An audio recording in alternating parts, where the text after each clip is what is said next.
Xalq şairi Bəxtiyar Vahabzadənin anadan olmasının 100 illiyi münasibəti ilə Şəkidə keçirilən tədbirlər davam etdirilir. Bugün Azərbaycan Dövlət Pedaqoji Universitetinin Şəki filialında tələbələrlə görüş keçirilib. Bəxtiyar Vahabzadənin müasir Azərbaycan ədəbiyyatının inkişafında çox böyük xidmətlərinin olduğu bildirilir.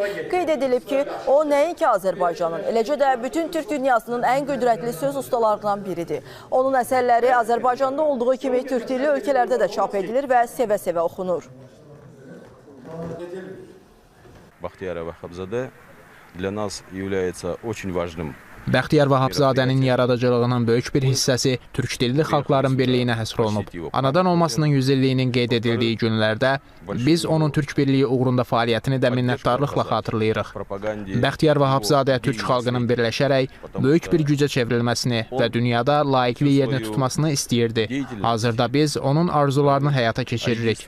Həm siyasi, həm iqtisadi, həm də mədəni sahədə türk birliyi formalaşır.